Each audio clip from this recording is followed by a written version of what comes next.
What is going on, world? What's up, YouTube? It's Zero here. Today I'm bringing you guys a brand new episode of the 8 Below Show. Welcome everyone to 8 Below. Thanks for being here, guys, to the best entertainment-related show here on YouTube. And I'm super excited about our episode here today. We have a lot of stuff to talk about, so let's get into it. I've stated on a multitude of occasions that The Last of Us Part 2 was spectacular. I think it's an absolutely incredible game, an unnerving experience unlike any I've ever played in my time of playing video games, guys, which dates back all the way to the original Xbox. So I gotta say, I've played a lot of different games, and The Last of Us Part 2 is something really special. Sure, there are things, no game is ever perfect, and this game certainly has its flaws, but I thought that it was absolutely spectacular in many different ways. And with that, guys, one of my biggest criticisms of this title was not so much to do with the story or the mechanics or the crafting or the enemies or the environments. It was actually had to do with when the game actually launched, not having a multiplayer experience, which was supposedly, to come out when the game originally launched. But Naughty Dog decided to wait, and obviously I think it's good that they didn't, put out the multiplayer when it's unfinished, because then there would have been a ton of backlash. But I personally, guys, have wanted to, and I try to really preach on this channel, that it's really important that if you're planning on adding elements to a title, that being like a multiplayer mode or a campaign mode or co-op modes, you should just wait to launch it until it is all done. That way, after you're done playing the single player story, which in this case, The Last of Us Part 2, of course I would play the story. I always play the story before I play the multiplayer. You would be able to play the story, and then you would be able to move right into the multiplayer elements of the game. But instead, since it launched without a multiplayer experience, a lot of people played the campaign and then moved on to other games, and myself included. And so, where is The Last of Us Part 2 multiplayer? I know a lot of people have been wondering this, and there's been a ton of speculation, a lot of talk as to when this game, or in this game mode, is going to be coming out. But I wanted to go ahead and talk about it, guys, and it's going to be all speculation at this point in time. We have not had anything definitive from Naughty Dog stating when this mode, that being multiplayer, will come out. So I want to hear from you guys, though, in the comment section down below. When do you guys think we'll see the multiplayer mode in The Last of Us Part 2? And are you gonna, play it? Are you going to, have you kind of forgotten about it? Just let me know in the comment section down below, and we'll have a real conversation about it. So for me, guys, The Last of Us Part 2, like I said, an absolutely incredible experience. And I think a multiplayer certainly would have kept so many people playing this game. And, there's been a lot of talk that The Last of Us Part 2 multiplayer is also going to include a Battle Royale mode, which I kind of wondered how that would work. I think with the crafting and such, that, sounds like that would work out pretty well. But, honestly, guys, I just really wish that they would have added some other modes outside of the single-player campaign upon launching the title. Like, even if it were you going up against waves and waves of enemies with your friends, just kind of PvE. And I think that would have been really great. That would have kind of, taken some, that would have taken up some of your time. Kind of like Gears of War Horde mode, it's something else that you get to play outside of the single player story. And, that would even have been at least nice before the full multiplayer experience came out. But we didn't get anything. And, like I said, that's been my biggest criticism of The Last of Us Part 2, is coming out as essentially a unfinished product. Now, there's been a lot of speculation, guys, that The Last of Us Part 2 multiplayer is going to come out in 2021, which we're in 2021 right now, guys. And obviously, I think that there is certainly a possibility we'll get it later in 2021, but there's a lot of people talking that this game mode multiplayer is not going to come out until 2022. There is a ton of speculation on it. There were some things leaked, that being the multiplayer was allegedly leaked. Some of the, a little bit of some gameplay was leaked, guys. And if what was leaked is true to be the multiplayer, I think it looks pretty interesting. I mean, obviously, we got to see more, but obviously, I'm very intrigued by it. So, where is it at this point? Well, it's obviously, guys, in active development. Now, where they are exactly at this point, how far along they are with the multiplayer is really tough to say. I would probably have to assume that they are, closer to being finished than not. And I mean, obviously Naughty Dog is one of those studios that takes their time with their projects, which I really admire about them. I just don't like it when you release an unfinished product, even if that means modes and such are left out. And, we can compare this to more recently, Cyberpunk 2077 by CD Projekt Red released unfinished as well. Now, that was even worse because of all the bugs and the glitches and things of that nature within the single player story. But not even releasing multiplayer, once again, I would have much rather just them waited until the full package was completed. So if you have to ask me, guys, when I believe The Last of Us Part 2 multiplayer is going to come out, I would state in normal circumstances, I would say that it should come out later in 2021. I would say Q3 or Q4 2021. But because of the current landscape of gaming, as well as just everything going on in our world, guys, with the pandemic and things of that nature, with a lot of these companies that have, are working remotely, their employees working remotely, there's a real good chance, guys, that this could be delayed, significantly longer. When I say significantly longer, probably 6 months to maybe a year longer. You just don't know. And so I would say, guys, if we don't get it later this year, I would say that we're probably going to get it maybe the summer or the fall of 2022. But like I said, my biggest issue is that it released, that being The Last of Us Part 2, released without the multiplayer even being finished, and it doesn't seem like it was even started when it was released. Now, maybe it was, but it was just really unfortunate because I just feel that this multiplayer experience might actually be really good, and a lot of people won't even give it the time of day or even try it because a lot of people might have already forgotten about The Last of Us Part 2 multiplayer even coming out. And the same thing can be said with Cyberpunk 2077. A lot of people might not even give it the time of day. They've moved on to other games after they're done playing the single player story, and that's the problem. And I really hope that studios moving forward start to kind of think about those things, because we're talking two juggernaut companies, guys, Naughty Dog and CD Projekt Red, making these mistakes. And I believe that they're massive mistakes, because you really want to capitalize when you have everybody playing the game all at once, to have other ways that they can connect with the story, connect with the lore, the multiplayer and such. So it's really unfortunate, to say the least. But from what I've seen so far, if the leaked footage is true and accurate and such, and they actually were leaked images and gameplay of the multiplayer, I'm intrigued, to say the least. But, I want to hear from you guys. What do you guys think? When do you guys think we're going to see The Last of Us Part 2 multiplayer? Do you think it's in a limbo state? Do you think it's going to be coming out later this year, next year? When do you guys think, and will you be playing The Last of Us Part 2 multiplayer? Let me know in the comment section down below. And for more The Last of Us Part 2 content and videos, stay here with Zero TV. We've talked on the YouTube channel about Star Wars Jedi Fallen Order and how this was my favorite Star Wars game I've ever played, guys. Really enjoyed the story, even though I played on console and there were a lot of bugs and glitches and such when I played Star Wars Jedi Fallen Order. But I gotta say, overall, I just loved everything really about it. Outside of, the obvious issues that came up throughout the course of the game. One of my big criticisms, though, of Jedi Fallen Order was the simple fact that it came out as just a single player story. I felt that it really needed multiplayer and such to really keep you active in that world and such, because we got Star Wars Battlefront 2, which obviously I'm not a huge fan of, and I know a lot of you out there, some of you might be fans of it, but I know a lot of people had, there's a lot of backlash with Star Wars Battlefront 2, and I think that Jedi Fallen Order would have had a great multiplayer experience had, Respawn, made a multiplayer experience. But that's neither here nor there, and that's something that we can maybe look forward to the future, which is what we're going to be talking about here in this segment of the show. Star Wars Jedi Fallen Order 2. I want to talk about everything that we know so far about this title, and are we going to be getting a Jedi Fallen Order 2? Because I think, like I said, my favorite Star Wars game that I've ever played, it definitely took the top spot over The Force Unleashed. I really liked The Force Unleashed as well, which we've talked about that. You guys can check out all of my Star Wars content here on the YouTube channel.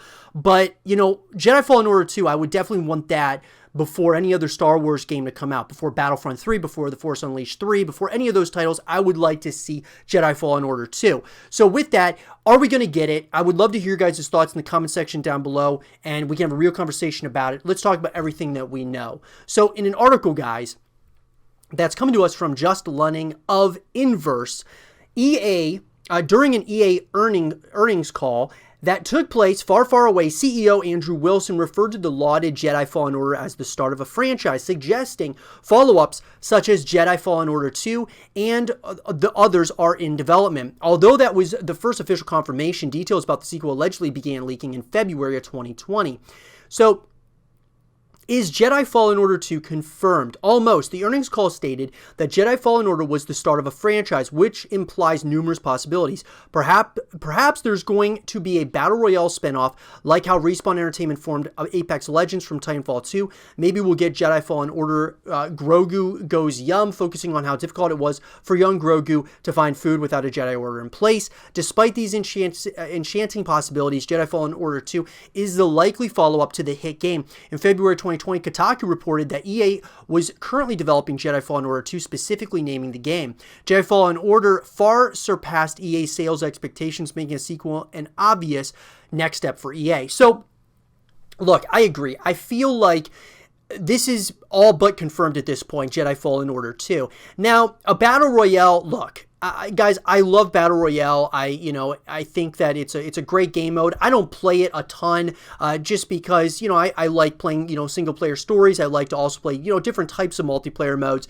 A Battle Royale for Star Wars would be cool, but I would much rather have a story here with Jedi Fallen Order 2 along with the multiplayer experience, and maybe something altogether separate as a Battle Royale, like a Star Wars Battle Royale, similar to like Apex Legends. Obviously, Apex Legends is in the Titanfall universe. Having a Star Wars Battle Royale that's like in that universe, of course, I think would be great. But I'd like to have Jedi Fallen Order 2 kind of its own thing as a single player story that also has multiplayer modes and such that you can play, and not just a Battle Royale as the multiplayer. That's just me personally. But like I said, with Kotaku reporting that, EA and they're moving forward with Jedi Fallen Order 2, that's a very exciting thing to hear, without a doubt. Now, when is the release date? This is the big question people are talking about right now.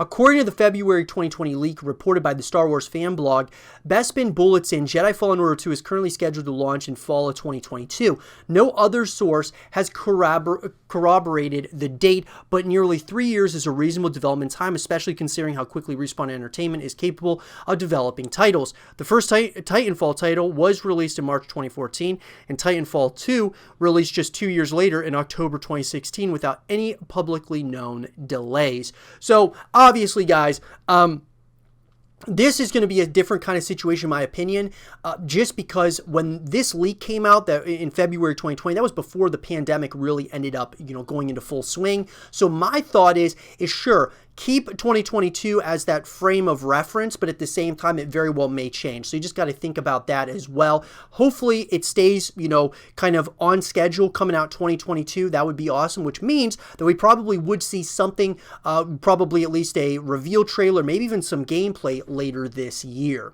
So how Jedi Fallen Order sets up a sequel. So Jedi Fallen Order concludes with Seer and Cal Kestis deciding that neither of them would be effective at rebuilding the Jedi Order. So they destroy the holocron that contains information about where to find Force-sensitive children throughout the galaxy. Their destiny should be trusted to the Force, Cal says, before he destroys the holocron with his lightsaber. The sequel could do one of a few things. Firstly, a sequel could continue the Mantis crew's adventures. They could run into other active Jedi or Force-sensitive children, providing them a chance for redemption. Such an event would be the will of the Force, so they surely couldn't deny a second chance at leading a new Jedi Order. So there's a lot of options here, in my opinion, guys. I wouldn't mind that. I just want it to be different, right? You want to have similarities to the first Jedi Fallen Order, but you want to have its differences as well. You want there to be different, characters that come into the fray, different enemies, different environments. All those things are important to me, but I definitely want to have some similarities, have some differences, and I'll be really happy with that. Now, so when does the second game take place? The first title primarily took place in 14 BBY before the Battle of Yavin, depicted in A New Hope. If Jedi Fallen Order 2 remains in the pre-Hope era, it might skip a little bit, perhaps, to 6 BBY. Given Saw Gerrera's presence as a supporting character in the first game, that could mean he'll return in the sequel. If he does, they can't pass Rogue One in the timeline, which took place in 0 BBY. So, what Star Wars characters might show up in Jedi Fallen Order 2? This is another interesting one, guys. Jedi Fallen Order takes place immediately before Solo. So, if the sequel takes place after, we could see Han Solo and Chewbacca pop up. Cal is already affiliated with the Wookiee population. Perhaps the game could double as a sequel to Solo. It could even happen concurrently to Solo. So, Darth Maul could appear too, finally giving a follow-up to the partnership between him and Kira. Implied during Solo's coda. We could also get an appearance from Kanan Jarrus from Star Wars Rebels. It would be nice for Calen Sayre to meet another former Jedi. I agree with that. I think that would be pretty cool as well. I would love to see Darth Maul. I think that would be absolutely awesome. Now we're getting into real... we're going to be getting into some serious speculation here, guys, because obviously Jedi Fallen Order 2 has not been 100% confirmed, but now we're going to be talking about, is Jedi Fallen Order 2 going to have post-release DLC, which I think we can all assume that there will be post-release DLC, but Jedi Fallen Order only featured cosmetics like new ponchos as DLC, but it's possible that the sequel will have far more robust post-release support. EA has a tendency to provide support to unexpectedly popular games despite previously acting against it. Star Wars Squadrons was intended to be a complete package at launch with no intentions to expand the game after release. Presumably, due to its surprising popularity, EA has changed its tune. The game has received numerous updates, additional weaponry, ships, and maps. So I think the same could very well happen here with Jedi Fallen Order 2. They know how big, they know that they probably have a juggernaut here. So I would assume that they are going to make this a full package, which they should, and a ton of, post-release content. So here's interesting. Will Jedi Fallen Order 2 be exclusive to PS5 and Xbox Series X? Assuming Jedi Fallen Order 2 launches in 2022, will almost certainly be next-gen exclusive. If it's not a sports game franchise, EA is rather quick to abandon previous-gen systems. Star Wars Battlefront launched in 2015, 2 years after the PS4 and Xbox One debuted. The game released exclusively on next-gen consoles. Jedi Fallen Order 2 will allegedly follow a similar timeline in relation to the latest console generation, so will likely be exclusive to PS5 and Xbox Series X. And I agree. I think it probably, at that point in time, if it comes out in 2022, it will certainly be on the next-gen consoles. It is not probably going to come out on, PS4 and Xbox One. So, look, guys, we know very little about Jedi Fallen Order 2 at this point, like from a story perspective and all that. A lot of that speculation. But at the end of the day, we know that this is a title that is certainly on the lips. It's on the minds of those at EA, at Respawn Entertainment, and I do believe that it is coming out at some point or another. I just hope that it's not just another single-player story, game. I'm hoping that it's a full package this time. They put a lot more resources into it, make it, as good as possible, and keep us on our toes at the end of the day with this title. I'm very excited about it, guys. Like I said, I loved the Star Wars universe, and this game really put me into a really exciting place when it came to the Star Wars universe. But let me know, guys, what do you all think about Star Wars Jedi Fallen Order 2? When do you guys think we're going to get it? When do you think it'll come out? Do you think it will come out? And I would love to have a conversation with you guys about it in the comment section down below. And for more Star Wars Jedi Fallen Order 2 content and videos, stay here with Zero TV. We've talked on the YouTube channel about Warhammer and this franchise moving forward. Warhammer 40,000 Darktai being the newest and up-and-coming title. And I gotta say, guys, this title looks absolutely great. I mean, obviously, I've been into the Warhammer 40K, franchise as a whole, but this one kind of gives me vibes of some horror elements and such, and there's a lot of just what seems to be a lot of really in-depth lore here that I'm very excited about, and I want to go ahead and talk about everything that we know so far about Warhammer 40,000 Darktai, and I would love to hear your guys' thoughts in the comment section down below. So let's get into it. So guys, in an article by the Emperor of Windows Central, horrors lurk against humanity, but as always, the Emperor protects. So During the Xbox Game Showcase, an intriguing new co-op game called Warhammer 40,000 Darktide was revealed. It's coming to Xbox Series X, Xbox Series S, and PC at some point in 2021. While we don't know a lot at this time, the teaser trailer promises a dark co-op fight against the horrors of chaos. There's a few tidbits of information. So here we go. What is Warhammer 40k Darktide? Warhammer 40,000 Darktide is a co-op first-person game being developed and published by Sweden-based studio Fat Shark. Fat Shark previously developed the Warhammer Vermintide games and stated in a press release that fans have been asking for a similar type of game set in the Warhammer 40k universe. So first of all, guys, a couple of quick things. What's exciting is that people who like Vermintide in the Warhammer universe, you're probably going to really enjoy this one. Now, this game is going to be exclusive to Xbox Series X, Xbox Series X, and PC. So if you don't have any of those guys, you're going to be out of luck, unfortunately, because it is going to be an Xbox exclusive when it comes to consoles. Now, the game takes place on the world of Atoma Prime in the Hive City of Tertium. Hive cities are massively dense, packed foundry worlds of the Imperium. The factories of these sprawling cities produce the many materials used by the Imperium, while many members of the human population eventually end up joining the Astra Militarum, more commonly known as the Imperial Guard. So you take on the role of a squad of Imperial Guards investigating a cult called the Admonition. And of course, guys, you guys can check out the trailers and such. The trailers look pretty good, in my personal opinion. I think it looks absolutely great. Now, as far as gameplay is concerned, right now we still don't know a lot about the gameplay in Warhammer 40,000 Darktide. It'll be a first-person like in the Vermintide games, and will similarly support 4-player co-op, so it could end up being one of the best Xbox shooters available. While melee combat will be included, range combat will also be a viable option. So I'm excited about the 4-player co-op. I think that's going to be great. You'll be able to play with your friends. My thing is I would like to be able to play by myself if I'd like. I'd also hope that there's going to be multiplayer modes as well. During the trailer, we see one guardsman last gun repeatedly fizzle and malfunction, perhaps indicating that players will face electronic challenges in navigating the dark underbelly of Tertium. Much like in Vermintide, there will be various characters to choose from, including an abhuman ogre and large ogre-like beings loyal to humanity. So, is Warhammer 40k Darktide coming to PS5? This is a big question for those of you who are PlayStation players. As of right now, no Warhammer 40,000 Darktide is going to be a console launch exclusive on Xbox Series X and Xbox Series S, meaning it'll only be available on the next generation Xbox consoles for a period of time. It will likely come to PS5 sometime after release, however. So maybe it'll come out on PlayStation 5 later on, guys. Is it coming to PC? Yes, in addition to the launch of Xbox Series X and S, Warhammer 40k Darktide will be available on PC through Steam. Now, the big part that people are wondering is the release date. So there's no exact release date for the game at this time. Fat Shark says that players can expect Warhammer 40,000 Darktide at some point in 2021. It'll be available on Xbox Series X, S, and PC when it launches. It will also launch onto Xbox Game Pass the same day.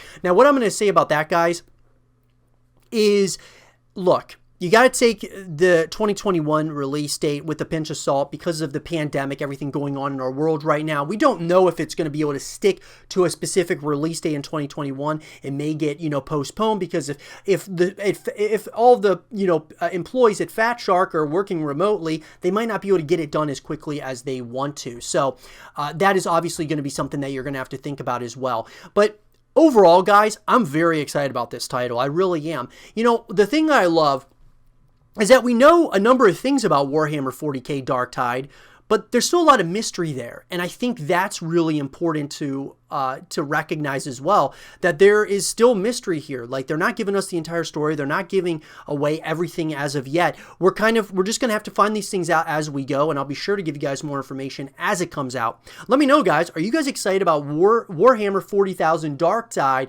Let me know in the comment section down below, and for more Warhammer 40,000 Darktide content and videos, stay here with Zero TV. A lot of people are talking about an upcoming title called Elden Ring, and I want to talk about everything that we know so far about this title. Ever since I heard that George R.R. Martin was connected to this, that of course being the creator of Game of Thrones, it got me kind of interested to see what that was going to translate to, him being involved in a video game. I'm excited about it. I want to, have all of your guys' thoughts in the comment section down below, and we can have a real conversation about it. So let's get into it, guys. In an article written by Lauren Morton of PC Gamer, here are all the details on Elden Ring, the action RPG made in collaboration by From Software and George R.R. Martin.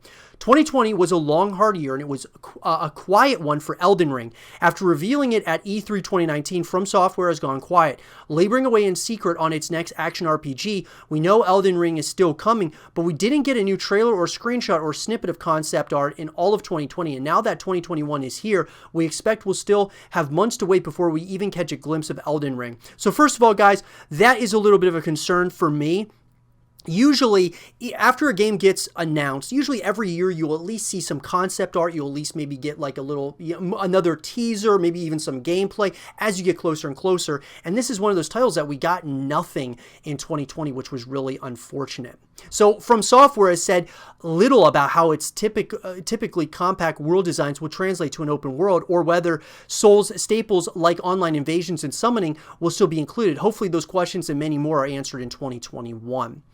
So now, From Software hinted that Elden Ring is still a ways away. Fans were hoping Elden Ring would make an appearance at the Game Awards in December 2020, but sadly, there was no new trailer or demo to end the Elden Ring drought. However, Elden Ring did win an award at the show for Most Anticipated Game, and From Software acknowledged the win on Twitter with a thank you and a hint that the game is still a ways off. So it says in the tweet, guys, from Software, it says, "It seems the world might not be mended for a while yet," is a reference to the Soul series. Our takeaway, best case, Elden Ring isn't here until the end of 2021. I would say that is being really optimistic. I would say that we are probably a year or two, away from this game, guys. I would say probably, you're looking at probably 2022 or 2023. So when is the release date? So From Software didn't mention a release date with the announcement trailer for Elden Ring.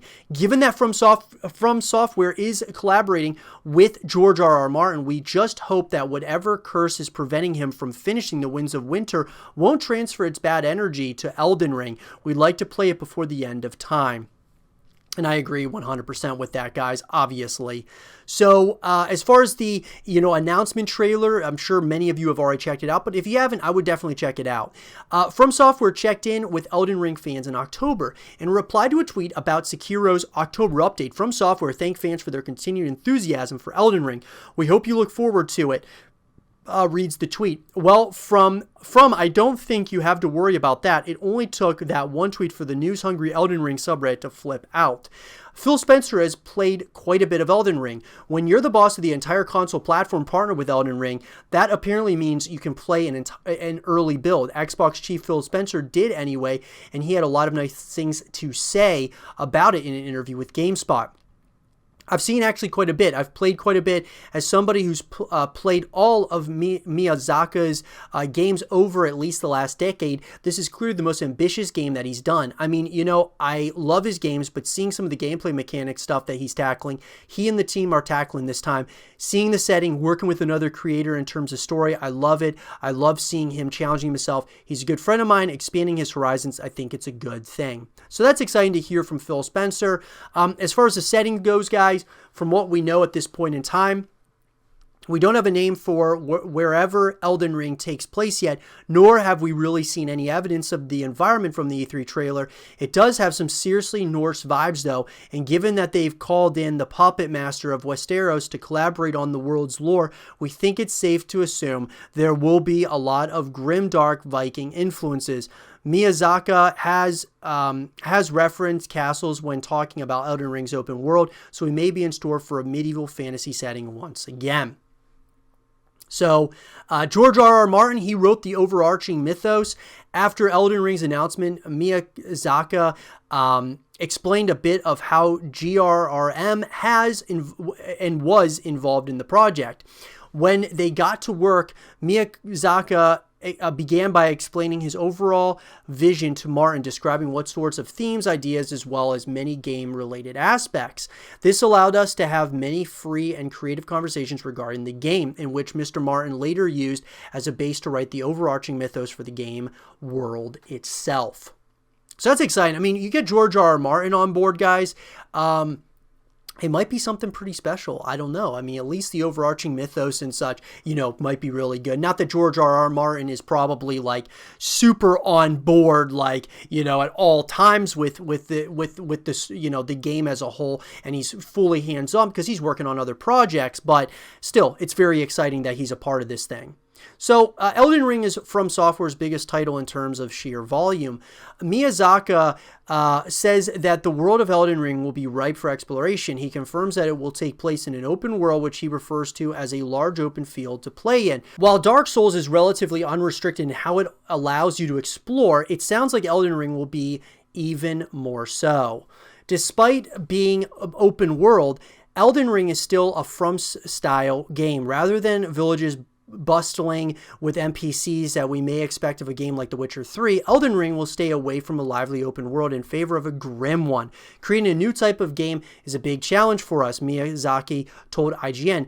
If we would add towns on top of that, it would become a bit too much, so we decided to create an open world style game focused on what we are best at. He says you'll be able to traverse Elden Ring on horseback. So it's very exciting, guys. Like I said, this game as a whole, like just kind of all that like it's probably going to encompass, this could be something that you compare to Elder Scrolls. It's, like I said, this is kind of, this is a game, and I've stated this a number of times, Xbox is taking an approach where they want to compete against Elder Scrolls. And the fact of the matter, though, is that they own now Elder Scrolls, that being Bethesda. And so it's interesting, but they want to have a bunch of these types of games because obviously there is a want for them. I mean, you think of Avowed, they've got Avowed coming out, you've got Elden Ring, you've got another Elder Scrolls, and that's a pretty exciting ordeal. What's the gameplay going to be like? We have yet to see any of Elden Ring's gameplay, but the From Software Twitter account calls it an action RPG, as does Miyazaki, which should come as no surprise. In his interview, Miyazaki says that Elden Ring will focus more heavily on RPG elements, meaning that the action RPG pendulum is probably swinging back towards Dark Souls territory and away from the flirtation with action that we saw in Sekiro. So that is something very interesting to take in mind. Who will be the protagonist in Elden Ring? Unlike Sekiro, which had a named protagonist, Elden Ring moves back towards the Dark Souls formula of creating a character in traditional RPG fashion. This may mean that instead of a strictly defined protagonist, we'll play as a character who fits a particular role like Chosen Undead or Ashen One. So what's going to be interesting here, guys, is, look, I just want like a very, original, just really original characters in this, very, use that creativity. I want to see like, I don't want to see characters that are really similar to other games like Elder Scrolls or The Witcher, or games of that nature. I would like it just to be its own thing, and that's important. Whether you're talking the environments, enemies, the characters, the weaponry, things of that nature, I would like it just to be different in its own way.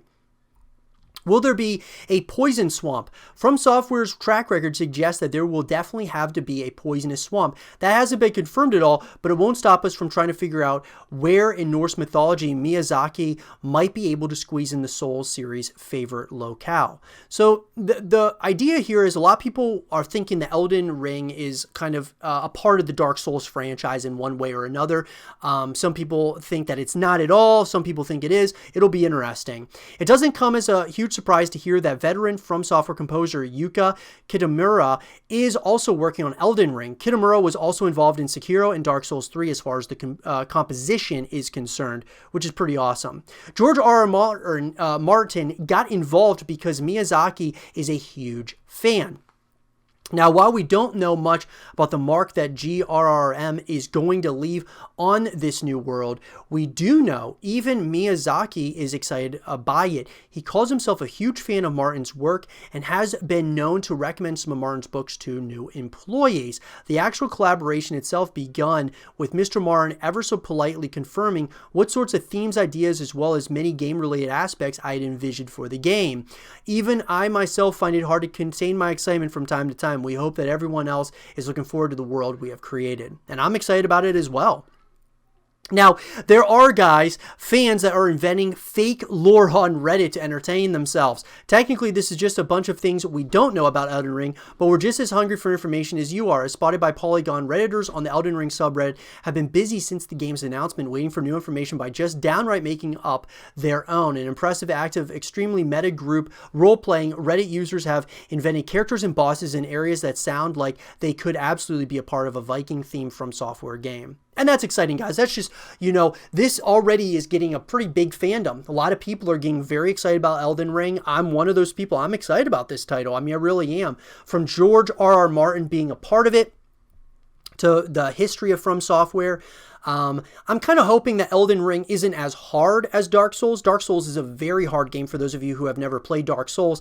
I kind of want Elden Ring to be a little bit more laid back, where there's still a serious story and it's still, very rich and immersive in its just environments and characters.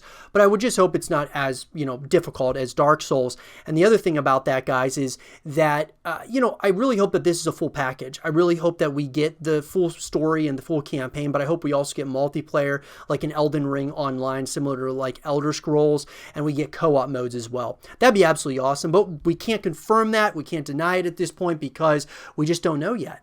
And I'll be sure to give you guys more information as it comes out. But let me know, guys, in the comment section down below, what do you guys think about Elden Ring? Are you guys excited about it? Let me know in the comment section down below. And for more Elden Ring content and videos, stay here with Zero TV. And with that being said, everyone, I hope you guys did enjoy this episode of the 8 Below Show. And if you guys did, leave a thumbs up, subscribe if you're new, stay positive, and as always, I'll talk to you guys all in the next one. Peace.